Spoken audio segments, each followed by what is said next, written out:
is I am going to attempt to monitor the chat window. I believe everyone is on mute for the moment, but again, you can use that raise your hand function. Also, you can just post things into the chat window, and I will try and respond to those. If it's something that really clarifies the discussion and really should be addressed right away, then I'll do so. Otherwise, I'm going to try to make sure we move through and address the questions towards the end, so that when this goes out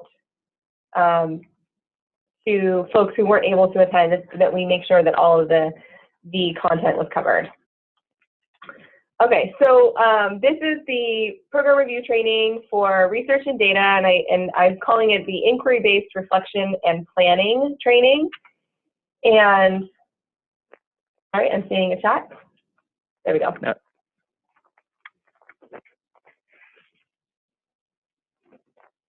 And just as a place to start, as many of you know, my name is Bridget Heron, and I'm the Associate Dean of Research and Planning here at Mesa College. I've only been here since April, and I'm still learning some of our processes and learning more about our culture and the way things are done here at Mesa. But I wanted to start with showing everyone our vision for institutional effectiveness, research, and planning, and how it aligns with the overall vision of the college. We hope to support the effort that the college strives towards being the leading college of equity and excellence by inspiring a culture of equity-minded action, research, reflection, and inquiry. And that's really what we're going to talk about today, which is engaging in this reflection process, engaging in this inquiry process as a means to sort of exploring outcomes data, exploring trends and patterns, and then thinking about ways that these data can inform our practices, can inform the choices we make in our classrooms, can inform the choices we make in our policies. So just for a moment, I want you to think about what you hope to get from today's session, and maybe go ahead and jot that or type that into the chat window.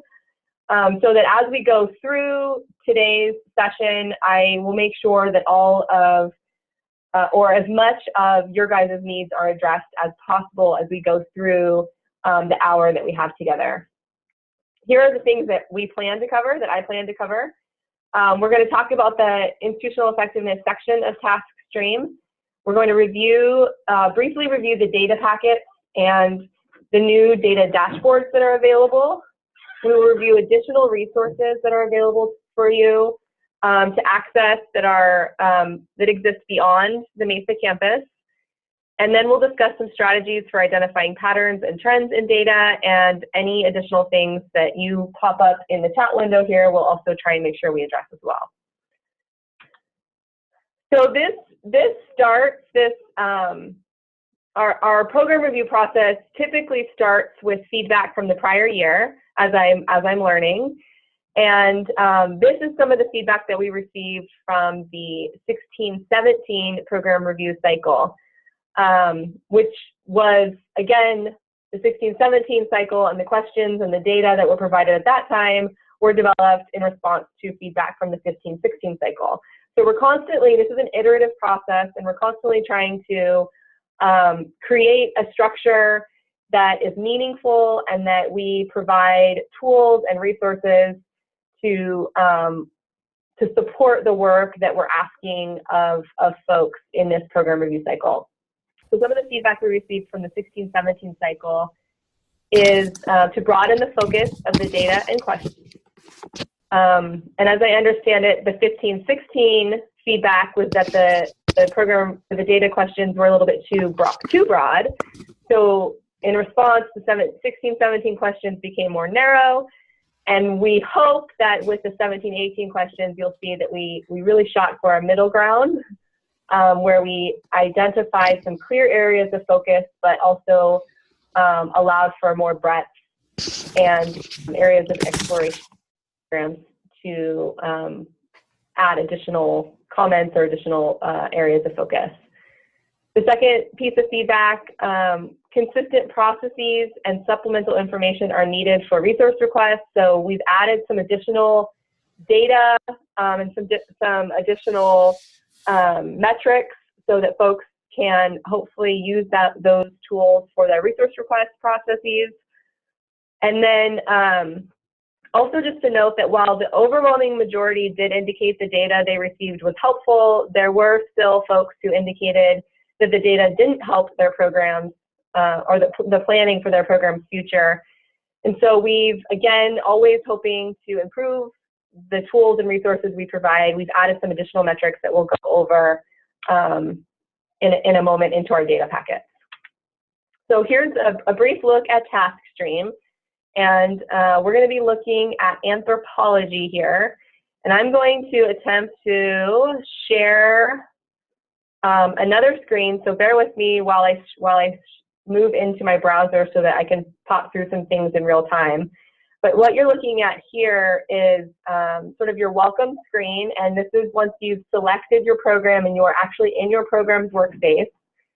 And what you'll notice is that there is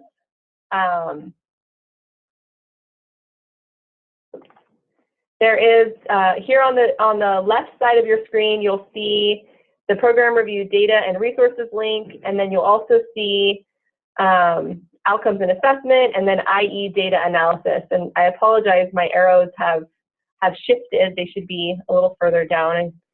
I don't think it liked the new formatting. But these are the two areas that we're going to focus on today, which is the program review data and resources section and the IE data analysis section. And so before we go into TaskStream and I show you a little bit more in real time, here are the program review questions that are in that IE data analysis section. And while we hope that you use the data provided in a manner that extends far beyond these particular questions, it is obvious that in this area, the use of data is explicit.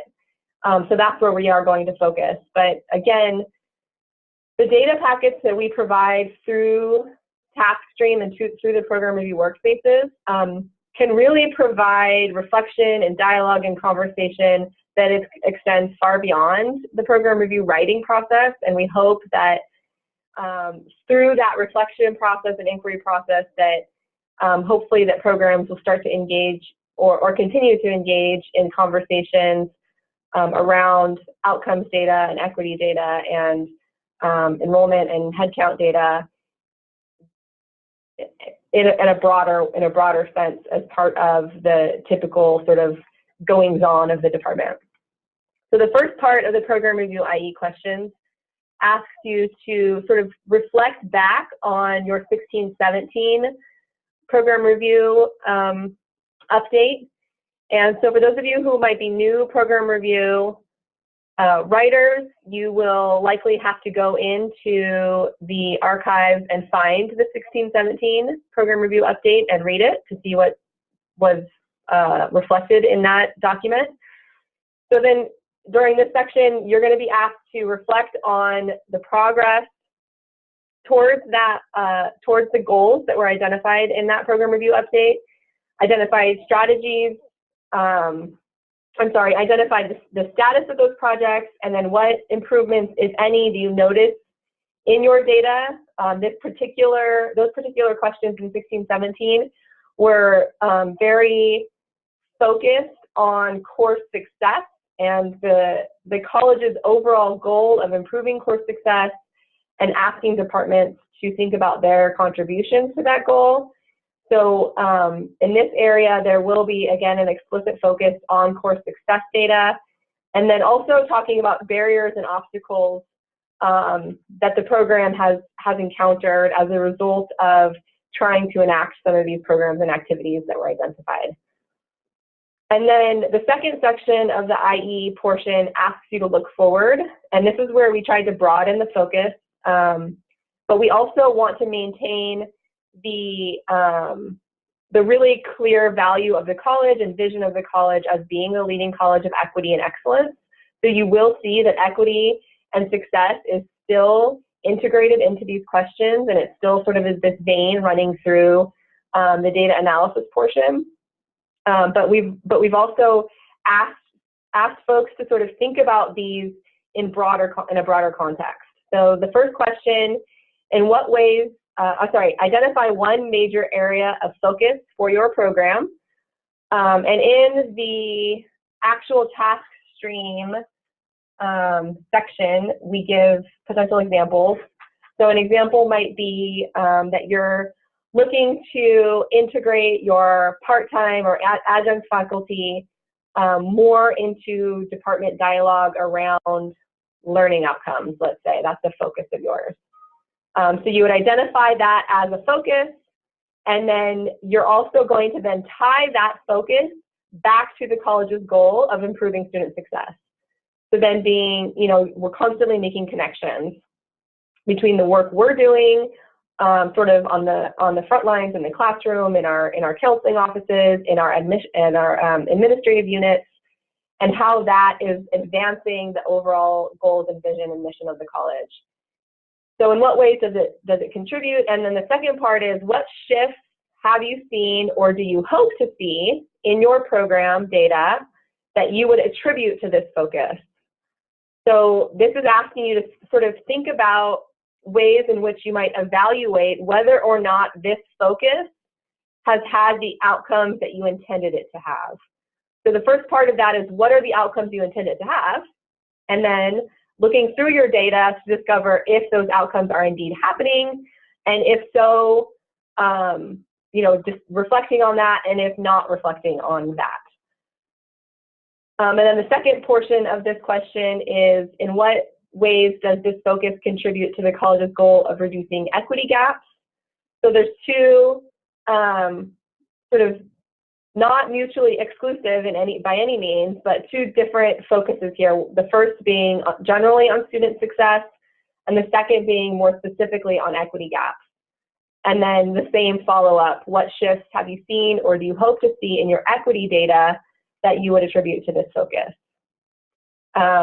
And then the last question, which is where we hope that programs sort of do a lot of dialogue and a lot of reflection, a lot of inquiry, is going beyond these questions and exploring other trends, other patterns that they notice that would warrant further exploration. And again, our view of this is that in order for program review to be meaningful, there has to be broad discussion, broad dialogue, and authentic inquiry and reflection with regard to what we see in the data.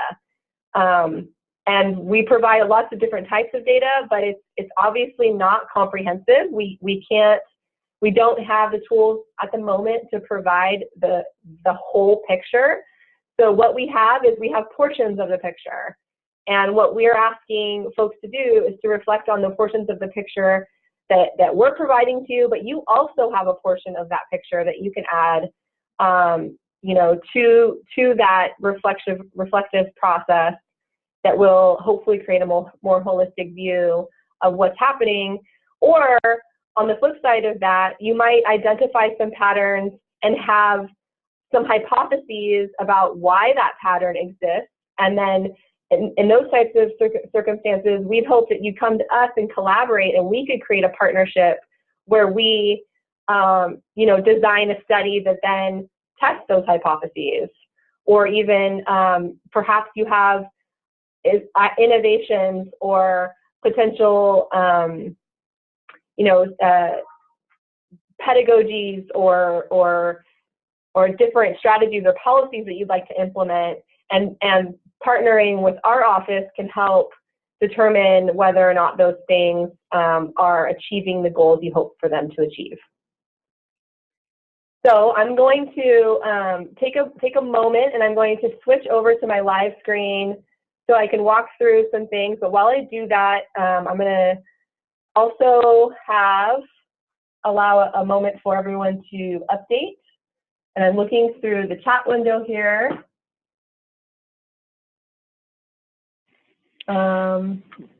Bridget, if you scroll down a little bit, there's a question from Allison. Yes. So how is the first step different from the new 17-18 update section?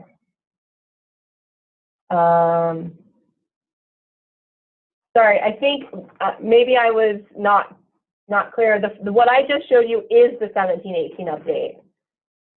I'm not sure if that answered your question. I thought the update section in 17-18 is what we have done since 16-17. It sounds like we are reiterating our new 17 update in the first section of closing the loop.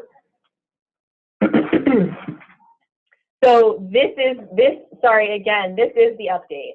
These questions are the 17-18 update. So the first portion of that update is reflecting back, and the second portion is looking forward. Feel free to message me again, Allison, if that didn't answer your question. And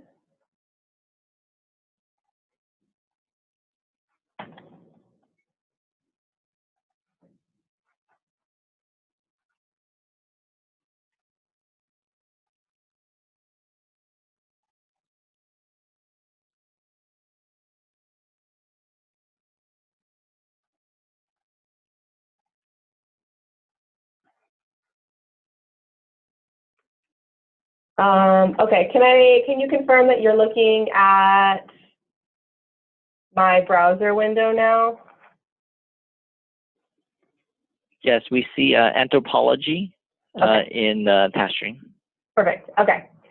So so now I'm just gonna show you, sort of walk through where to find the data packets. So the first is here in the program review, data and resources. And we're in the 17-18 update section right now. And what you'll notice is when you click on, you may only see your 3 program packets, but if you unpack this directions portion, you'll see everything else. There's a bunch of other stuff in there that's really important. So there are 4 data packets here at the beginning, and this section is the same for every program, and it's the same packets. It includes college-wide data. It also includes some helpful tips and review information, as well as links to our website, institutional research, program review, and as well as links to our dashboards. So I'm going to just go ahead and pull some of these open here. So the first data packet is the Mesa College Faculty Hiring Prioritization Report. And while this says faculty hiring prioritization, and I kept that name on there because that is the nomenclature we've always used, this particular packet actually provides quite a bit of useful information regarding enrollment trends, faculty trends, and other measures like fill rate and average class size and things like that. So this, it starts with definitions, and then as you scroll through, you see 2 tables, and this is the campus-wide one, so you'll see 2 tables for each metric. One is the overall campus, and you'll see college-wide here at the top, and then one is by school. So we have, and it's 5 years worth of data, and it's term-based. So the first is college-wide faculty headcount, which is bodies. And then the second is college-wide full-time equivalent faculty ratios. And this is based on the units that faculty are teaching in the classroom. So what portion of the units that folks are teaching in the classroom are taught by, what portion of those units are taught as part of the contract, are taught by adjunct, or are an overload assignment. You can see there's a total number, the 3 types of employee numbers, and then the percentages. And then the next is what we're calling term statistics. And this is the number of sections that were offered. Let's scroll back up a little bit. The percentage of those sections that have a contract faculty attached to them. The number of enrollments, so that's seats. So that's a duplicate. So if one student is enrolled in 5 classes, and then they count 5 times. Capacity, which is how many students would we have, or how many enrollments would we have if we were full. Full-time equivalent students is the number of full-time equivalent students in that term, and full-time equivalent students is equal to 30 units in a year, roughly. So 15 units in fall and 15 units in spring in theory. That can be made up by one student who takes 15 and 15, or it can be made up by 5 students, each of whom takes 3 units in fall and 3 units in spring. And then we have a couple different productivity numbers here, fill rate and average class size. One thing I want to note is that there are little footnotes at the end of all of these tables that provide additional context for the data that's held within those tables. So for instance, it's important to note in this particular table that the section count excludes individual honors contracts, tutoring sections, canceled classes, and concurrent sections that have 0 faculty load attached to them, or classes that have 0 faculty load, 0 students, and 0 students enrolled in them. So those are some notes there, and then we have the same data by school. So this will provide some really useful data regarding enrollment trends, regarding the fill rates of your classes. You can garner a lot of information regarding the trends within your program based on this packet.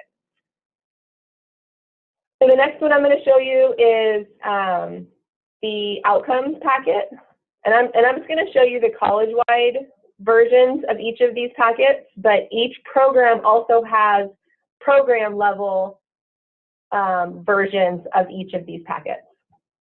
So this is the outcomes report, and the outcomes report focuses on course success, course retention, and grade point average. So course success is the percentage of students enrolled in a class that earn an A, B, C, or pass.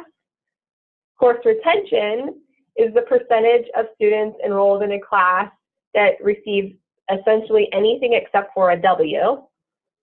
And then program GPA is essentially the average grade in numeric form.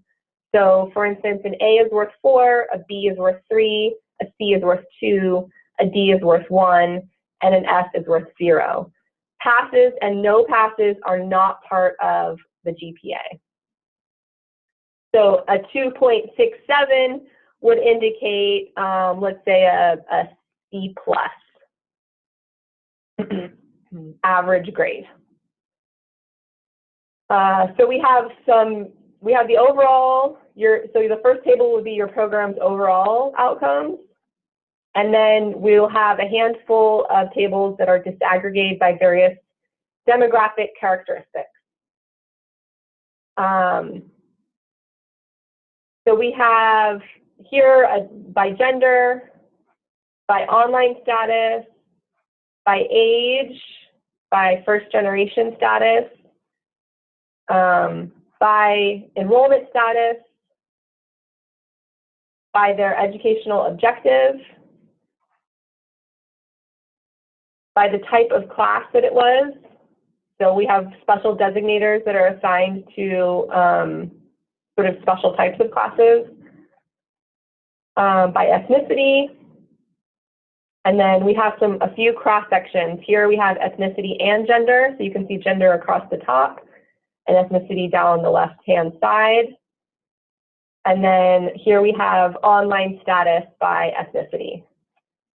So again, this is enrollment based, and this is different from the first packet I showed you, which was term by term. This packet includes an entire academic year. So summer, fall, spring for each of these academic years. And we have a question from Rachel, which is there a way to separate fully online classes from hybrid classes?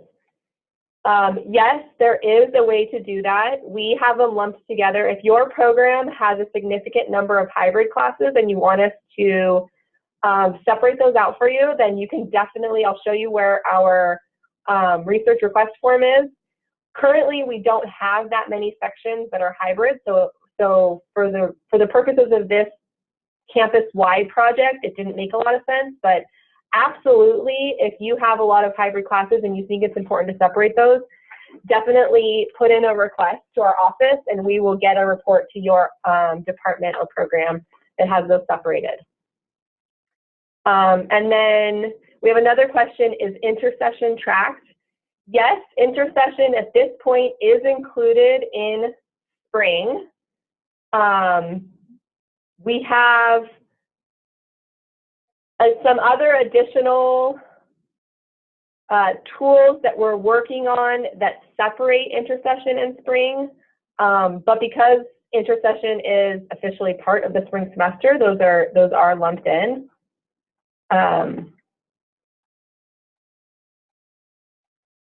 So yes, but we'll look at some additional tools. We are developing additional tools that separate intersession, especially as we look to continue to offer intersession courses. Okay, and then we have, the last is our student characteristics. So this also, similar to the first one I showed you, looks at enrollment and looks at trends in your department. This one, however, is head count. So head count is unduplicated. One student, no matter how many classes they're taking, counts only once. So you're looking at the number of unique students in a given academic year that fit into these various demographic categories. This table also includes a 5-year percent change, so the difference between the 16-17 year and the 12-13 year, as well as a 5-year average. I'm looking at the chat window and I'm seeing a couple questions. Would you ever need to highlight an instructor's class in that report, or is it overall? We don't have, in these reports, we don't have anything separated out by instructor.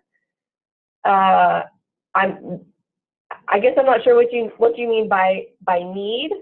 There are departments who are really interested in reflecting on faculty level data because it's a little bit more actionable. It can often provide more meaningful information to an individual faculty member if they can look at their own data. So that is something that is often seen as being useful, but none of these data packets have faculty level data. I hope that answered your question, but feel free to post again if I didn't. Okay, so here's our characteristics. We have gender, ethnicity, age, again, the same ones that we saw in the last report, enrollment status, ed objective, DSPS status, first generation status, and prior education level. So this particular report is meant to serve as a tool to help you look again at the trends within your program. In general, do you tend to have more students? Are you seeing an upward trend or a downward trend in the number of students who are accessing your program? Do you see trends in which students are accessing your program? So perhaps you see a disproportionate number of one of the genders, or a disproportionate number of students from a particular ethnic group. So those are the things that you might want to focus on or look for in this data, and then again reflect. Right? So the idea is you're constantly asking yourself why this might be, and is that by design? Meaning, did we want this to happen, or is this happening unintentionally? And if it's by design, is that still the design we want? If it's unintentional, what things might be contributing? Policies, practices, structures, whatever that you might think of that could be contributing to those trends. So again, head count is unique students. So each student only counts once, regardless of how many times they're enrolled. So the outcomes report is essentially an enrollment report. So that's number of seats.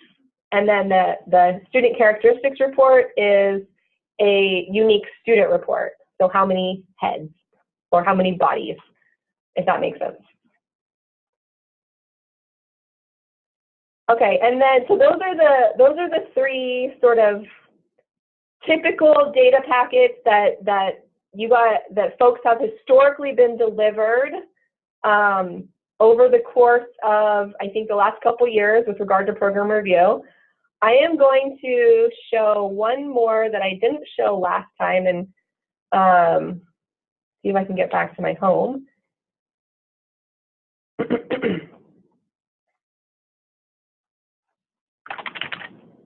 And that's one of the student services packets. So this semester, or this year rather, we partnered with student services, and I hope in case we have some student services folks who are in this particular session, or maybe who end up watching this, there were, I think, 12 programs that gave us spreadsheets of CSIDs, and we matched those CSIDs with student enrollment records, and I'm going to show you just one as an example. So it looks very similar to the outcomes report that is delivered to our instructional programs. But here you can see this one is for the stand. And so what we received is a list of CSID for all of the students who accessed the stand. And then we matched that with the enrollment records. And then we have comparison of students who accessed the stand versus the students who are not involved in any of these student services programs that were included in this project. And then we have those same metrics: retention rate, success rate, and program GPA. And then by all of the same demographic characteristics: gender, age, ethnicity, ed objective, first generation status. And then if you go all the way to the end, you can see a list of all of the programs that were included in this project here, the number of students that were reported, the number of students we were able to match, because not all the students who engage in our student services programs are actually enrolled in our classes here. Some of them are enrolled in classes on other campuses. So you can see the match rate that we were able to have as a result of this project. And then you can see what number of those students were enrolled during the reporting term. So this only includes 16-17 numbers. And then enrolled during the reporting term anywhere in the district, and then specifically at MESA. So this is a new tool that's available to our student services faculty and staff for their program review work. So hopefully that helps guide their discussions and allows some reflection for the work that they're doing as well. And I'm going to glance over at the chat window. I don't see any additional questions, so I'm going to keep moving. Oops. So again, going back to this broader section, we also have available this indicators dashboard. This is also a program level, or sorry, college level glance, I'll say. And this was derived in response to some feedback that we received around some of the college-wide goals that were showing up in our program review questions, and folks not knowing where those goals came from or how they were developed, or even having a record of them. So this particular document is something that I know our research office had completed prior to my arrival here. So we simply updated it and are making it now more widely available so people can look at it. And what you'll see here is that there are a list of metrics along the left-hand side. These are metrics that are established at the state level that are part of either the Student Success Scorecard or are part of the IEPI goal setting initiative, or are things that we've defined locally that we'd like to pay attention to. So you'll see the trends for each of the 5 years that we have data available. You will see on the right side of the bold line is the institution set standard, which is something that the college sets each year as part of our accreditation requirements. And that's essentially, you can consider that sort of like our minimum standard for acceptance. And then our IEPI goal is where we aspire to be. So IEPI goal, we have a 1-year goal and we have a 5-year goal. So our 17-18 is our current goal, and then we also have a 21-22 forward-looking goal. And then you can see the next columns are how far are we away from our 5-year goal, and then what does the trend line look like. And then on this packet, you'll also see a glossary and then some links to additional definitions. We have anything, please note that anything that's in blue is hyperlinked. We try and provide hyperlinks to the original sources as often as we can. So note those as well. And then we also have here links down at the very bottom to a handful of web resources. So we have, and I'm gonna pull them open because I already have them open up here in the top. So we have, one is our program review website, which has quite a few resources. We also have the institutional research website, which houses our developing data warehouse, and this is where we will be posting new dashboards as they come available. And we have also on our institutional research website, we have links to the statewide data mart, which is a hugely helpful resource. And if you haven't already explored this page, I urge you strongly to do so. There's so much data available to us that the state makes available to us at the public level that we can really do a lot with. So like you can see all the different reports here. Headcount and enrollment reports, student services reports, you can see matriculations, SSSP, you can see DSPS and EOPS. There's outcomes reports that look at basic skills and grade distributions. Many of these reports will also let you drill down to top code level. If you happen to know your program's top codes, you can include those. Many of them allow you to disaggregate by demographic characteristics. So this is a really useful tool. We have another tool here called CalPass Plus, and this is again a publicly available tool, and you'll see here there's a link for community colleges, and there's a handful of resources here. I'm going to show you the CTE launch board. So the CTE launch board is really helpful for folks that are in CTE programs, or even folks that are interested in seeing labor market data or information about how our students are performing once they leave us and enter the job market. So if we click on, here I'll click on this strong, this is all requiring logins. Sorry. We'll have to go back to that. And then we also have our district IR. And the district IR, which is SDCCD research.sdccd.edu. And again, they generate a lot of reports and data that can be really useful. You can see along the left-hand side here a number of different data data packets and research reports that can be helpful. So I'm going to look at the questions now. What do I hope to get out of this? This is my first program review report. Oh, trying to get, okay, good.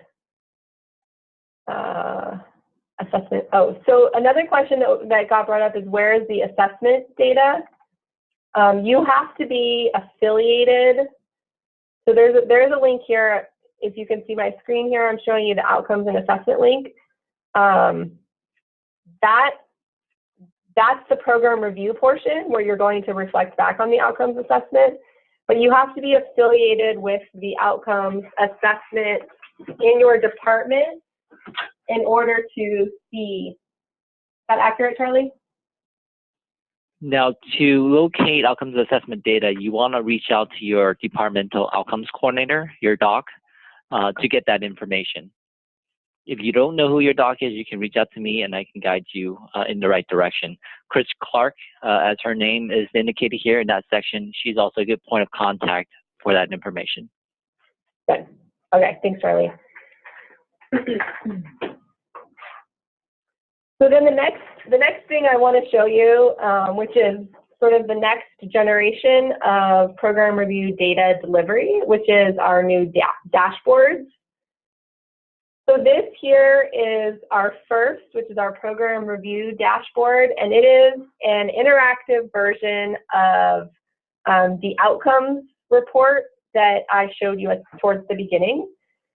So our dashboards typically start with a bit of an intro section with definitions and tools, or directions on how to use the tool. And then you'll notice along the top there are tabs, and each of those tabs will take you to a different dashboard. So this helps you visualize the data that was presented in the data packets, which was in tabular form. Now we're presenting the same data in graphical form. One major difference to note here is that this data is term-based. So each term is separated out as opposed to the outcomes report, which was annual. So you can notice, if I was looking at this, one of the first things I would notice is that there's a clear trend or a clear pattern with regard to success in summer. Students tend to do better in summer. And then students tend to do very close to the same outcomes in fall and spring. So if you hover over a data point, it will tell you the term, the number of students that were successful, the number of students that were enrolled, and then what that success rate is. You'll also notice that there are reference lines here. There's a key at the bottom that tells you what those reference lines mean. The green line is our IEPI goal, and it remains constant. Behind this orange line, you can't see it right now, but you'll see it in a second, is the overall average success rate for these 5 years for the entire college. It also remains constant. And then the orange line is the only line that will move, and it adjusts as you select filters, and it'll show the 5-year average for whatever group you've selected to look at. So let's keep all the programs. So here's a drop-down menu where you can select your program. If you represent multiple programs, you can keep multiple boxes checked. And then you can look at different demographic groups. And the rule of thumb here is if the box is checked, then those students are included. If the box is not checked, then those students have been removed. So if I were to say, let's say I wanted to look at my female students, I could unclick male and unreported. And now I would see how my female students are performing. So here would be their term by term. The red line again stays constant, that's the college average. The green line stays constant, that's the goal. And then the orange line here, which is now at 73%, represents the 5-year average success rate of all of my females. So you can see females appear to be performing slightly above average as compared to the general student body. The other tabs across the top include retention rate, and again, retention rate is percentage of enrollments that end in an A, B, C, D, or F. Does not include, so the W's essentially are the part that stands separate. We also have the ability to have you look at groups of grades. So again, you can here look at select a program and select what grades you want to look at. So we had some feedback that, if you see here at the bottom, you can see this group is our passing, these are our not successful, incompletes, and our withdrawals. So we had some feedback that there were departments that wanted to look at the percentage of students who passed, but they wanted to exclude the students who withdrew. So you could remove those. And then what you'll see is you'll just see two categories, your passes and your not passes, and the percentage that exists in each of those two groups. So everything, as you select filters, your graphs will recalculate and everything will change. Keep in mind that your demographic filters will follow you, so make sure you're identifying which categories you've remained, or which groups remain in your data, and then which ones you've eliminated in previous dashboards. And then we also have another which looks at all courses, so success rates at the course level. And then the one that I'm really excited about is our equity analysis pages. We have two equity analysis pages. So this looks at course success rates by demographic characteristics. So let's look at, if we looked at gender, for instance, we can see women have a 73%, which we saw in the previous graphic as well. Males are at 69%, and our unreported, which again is a very small group, are at 85%. And then over on the right side is an analysis. So this is basically just sort of like a heat chart that shows you if the group is above or if the group is below the orange line here, which is the average. So feel free to, again, explore these dashboards. There's a lot of information here that you can reflect on. And we are always looking for ways to provide more and better tools. So keep an eye on that data warehouse portion of the program, or sorry, the institutional research website for more stuff to come out. So I'm going to briefly move this over.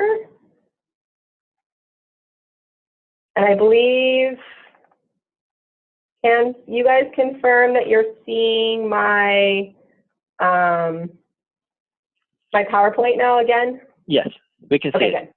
Good. Okay. And I know you're looking at the whole thing, but I just wanted to drag it in quickly. So just some strategies when you think about your data is understanding the nuances and the definitions. So there are things that your department or your program does that are unique to your department and your program that are going to influence the data you're looking at. So the better you understand the policies and practices and structures of your program, the more context you can provide for your data, the better you will understand and be able to draw meaningful conclusions. Develop some guiding questions and hypotheses before you start exploring the data. Maybe you have some ideas about what you might see. Jot those things down and then see if you can't answer those questions with the data. When you're looking for patterns and trends, these are the areas that I always start with. Look at trends across time, so from semester to semester. Look at trends between, or patterns that exist between groups. So that can be, like we looked at gender. So if one gender appears to be performing at a higher level than the other gender term after term after term, then that would be a trend or a pattern that you might want to explore. and create some hypotheses about. Look at other characteristics like course level characteristics, modality.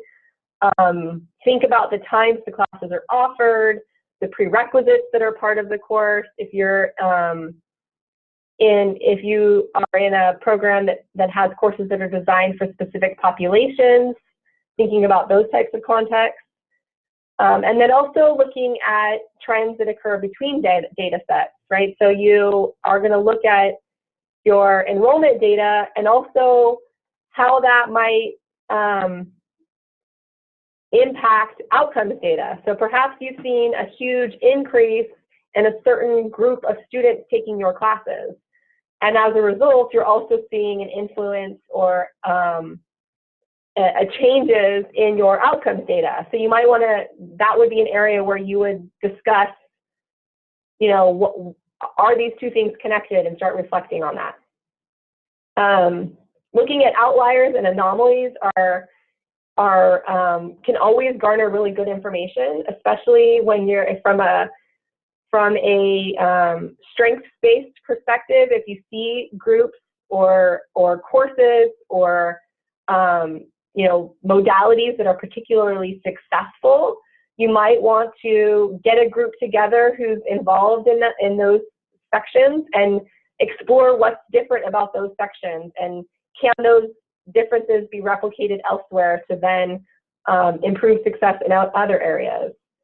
And then, you know, infer meaning, draw conclusions, and ask more questions. That's where we really are huge proponents of walking away from a lot of this reflection with more questions than answers. The more questions you have, the more likely you are to understand what you're looking at, and the more interested you're going to find yourself in investigating what those answers are, and then being able to sort of innovate and experiment with solutions. So as you develop your action plan, making sure that you're connecting your action planning to your areas of focus, to your data. So here's an example. So an example would be, perhaps in my data exploration, I found I identified an identity gap for my Latinx students in a specific gateway course. And then my action plan should seek to develop, could, as an example, seek to develop the faculty who teach that course, and include culturally relevant materials and, of course, curriculum, embedded tutors, etc. So you're really explicitly connecting the data analysis to the action plan and to the area of focus. And then leveraging existing programs and resources whenever possible. And then the last is just some parting thoughts. If those of you who are at the program review kickoff may have heard me say this, but we're not seeking truth here. We're just seeking one version of truth. We're seeking parts of the truth. We're more than anything, this is a reflection exercise, and sort of ways to consider policies and practices and structures that might be intentionally or unintentionally supporting students or creating barriers for students. There are dozens of variables that influence student success.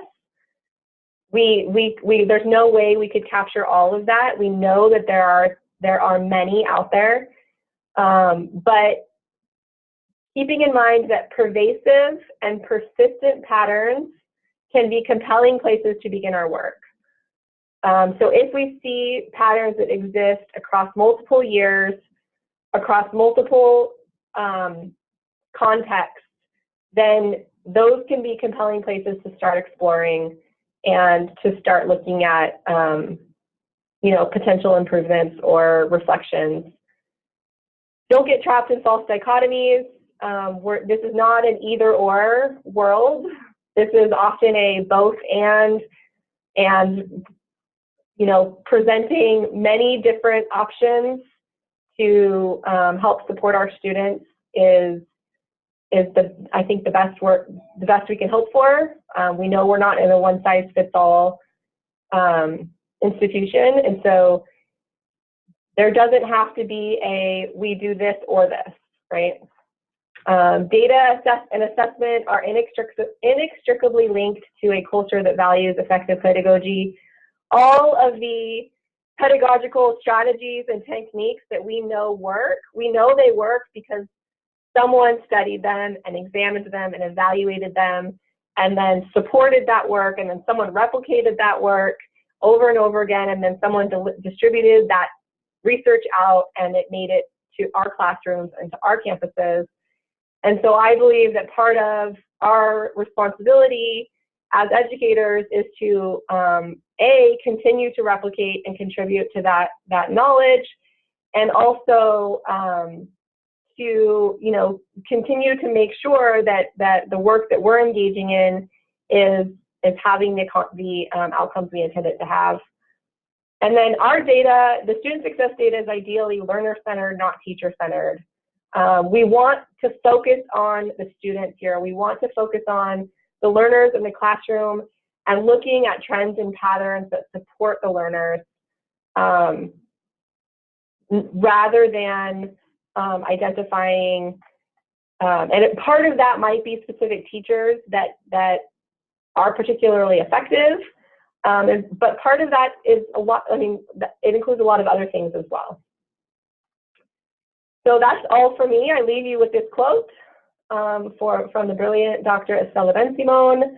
Inquiry is a change strategy. Become a researcher of your own practice. Here's our team. They're all brilliant and amazing. Our office is in A109. Our phone, 2509 if you need anything. We also, when we send this out, we will send a link to our research request form. And also, I think someone noted in here that it would be great to have a guide to some of those important links. And I do have a slide in this PowerPoint that includes links to all of those resources I showed you. I just didn't show that particular slide because I was doing it live. And I think I'm looking through the questions. I think I've gotten all of them. We can wait a couple more minutes if any folks want to type in any last minute questions. If you have to go, know that we are continuing to record, and we will make sure that this video gets sent out to the masses. But I do want to give folks an opportunity to ask questions if they have any. So we'll hang out for a couple more minutes.